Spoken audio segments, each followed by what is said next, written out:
दोस्तों ट्रेडिंग में 100% श्योरिटी बोलकर कोई नाम नहीं होता। 100% ट्रेडिंग में कुछ नहीं होता। अगर आपको ट्रेडिंग से पैसा कमाना है, सच में अगर ट्रेडिंग से आपको थोड़ा बहुत आपका कैपिटल को ग्रो करना है ना, तो मेरी एक बात आप लोग मान लेना कि जब भी आप ट्रेड बनाओ मार्केट की, आपको उससे पहले आपको मार्केट में आपको पता होनी चाहिए कि मार्केट अगर ऐसा करेगा तो हम लोग ये करेंगे, मार्केट अगर ये लेवल को ब्रेक करेगा तो हम लोग कॉल बाय करेंगे, ये लेवल को ब्रेक डाउन करेगा तो हम लोग पुट बाय करेंगे।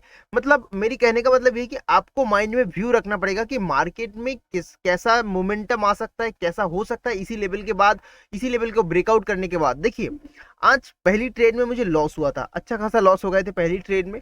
उसके बाद मैंने सोचा था कि आज यार कोई ट्रेड नहीं करूंगा, क्योंकि जो जब लॉस हो जाते हैं तो सेंटिमेंट बिगड़ जाते हैं। उसके बाद अच्छा ट्रेड मिलने के बाद भी वो कैसे ना कैसे लॉस में हो जाती है। ये पहले भी मेरे एनालिसिस किया हुआ है, पहले भी मेरे साथ ऐसा हुआ है, तो इसीलिए मैंने आज सोचा कि ट्रेड नहीं करेंगे। तो मैं मार्केट को बस देख ही रहा था। तो 3 PM का जो मूवमेंट था आज काफी शानदार था। मैंने पहले भी आपको बताया कि 3 PM का मूव जिस दिन भी आते हैं तो काफी शानदार प्रॉफिट मिलते हैं 3 PM के मूव के। दोस्तों अगर अगर आप आज 3 PM का मूव पकड़ पाए तो नीचे कमेंट करके जरूर बताना। मैं आपको आज 3 PM का मूव के बारे में थोड़ा बहुत चीजें एनालिसिस करके बताऊंगा। इस वीडियो को देखने के बाद आप बहुत सारा चीज सीखने वाले हो, बहुत सारा चीज जानने वाले हो। वीडियो बहुत ही इंफॉर्मेटिव है, तो वीडियो को एंड तक जरूर से देखना। मार्केट का ये 920 कैंडल है। 920 कैंडल के बाद मार्केट नीचे आता है, फिर ऊपर गया, फिर नीचे आया, फिर नीचे आने के बाद इधर कंसोलिडेट करने के बाद जब इसको ब्रेकआउट किया तो एक अच्छी खासी मूवमेंट देखने को मिली। तो मेरी जो कहने की मतलब थी कि यहाँ से अगर पहली कैंडल देखोगे और इसी कैंडल से यहाँ तक एक ट्रेन लाइन जैसा मैं पहले बनाया था कि मुझे लगता था कि अगर इस ट्रेन लाइन को ब्रेकआउट करेगा तो हम लोग एक पोजीशन बनाएंगे, क्योंकि मेरे जैसे कि आपको पहले बताया कि मेरे एक ट्रेड में लॉस हुआ था। तो जैसे ही 3 PM का ये जो कैंडल देखोगे ना, ये उनका कैंडल ही है जिसको ब्रेकआउट दिया था, तो कॉन्फिडेंस तो और ज्यादा बढ़ गया था। और जो मेरा सबकिट ने ट्रेन लाइन जैसा बनाया था और 3 PM का जो कैंडल था वो ट्रेन लाइन को जैसा ब्रेकआउट किया, और ब्रेकआउट करने के बाद ही मैंने पोजीशन को बनाया था। देखिए मेरा फर्स्ट जो टारगेट था वो यहाँ तक का था।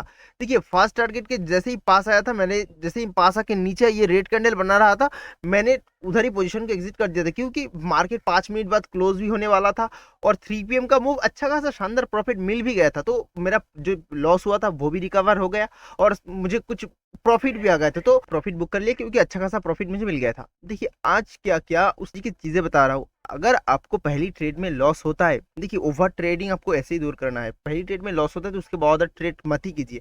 आप जितना भी शानदार ट्रेड क्यों ना आपको मिल जाए, वो trade maximum of the time मैंने जहां तक मेरी एनालिसिस है वो लॉस ही होता है। लेकिन आज ऐसी अगर ट्रेड आपको मिले 3 PM का मूव, जहां पे आपको पता है कि नहीं इधर मार्केट कुछ कर सकता है, जैसे मार्केट एक जोन बना के चल रहा था उसके बाद उसको ब्रेकआउट किया, तो ऐसी पोजीशन पर आप ट्रेड ले सकते हैं छोटा मोटा क्वांटिटी के साथ।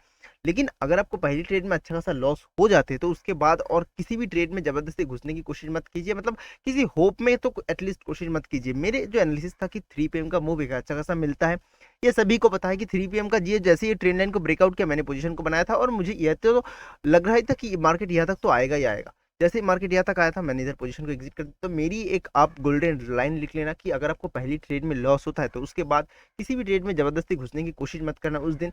अगर आपको किसी ऐसा सिनेरियो मिले कि 3 PM का कैंडल या फिर मार्केट एक जोन में ट्रेड कर रहा है, उसको जैसे ही ब्रेकआउट दिया, आप उधर छोटा मोटा क्वांटिटी के साथ ट्रेड ले सकते हैं। लेकिन आपको ये ध्यान रखना है कि आप जितना भी लॉस हुआ था वो जैसे ही रिकवर हो जाए उसके बाद आप ज्यादा प्रॉफिट की लालच में ना रहो। मान लो कि आपने पहली ट्रेड में 5,000 का लॉस कर दिया और नेक्स्ट जैसे आपने ट्रेड लिया उस ट्रेड में आपको 5,200 का प्रॉफिट दिखा रहा है या 5,300 का प्रॉफिट दिखा रहा है, तो आपको कैसे भी करने के बाद वो जो आप कैसे भी हो वो जो 5,000 आपको लॉस हुआ था उस लॉस को आपको रिकवर करके ही उस ट्रेड से निकलना है। मतलब क्या है मेरी मतलब क्या है, कहने का मतलब क्या है कि आपको अगर 5,200 का प्रॉफिट दिखाए तो 5,000 से नीचे वो प्रॉफिट नहीं आना चाहिए। अगर आ गए तो आप पोजीशन के एग्जिट करके निकल जाओ। समझ में आ गया मैं क्या बताया?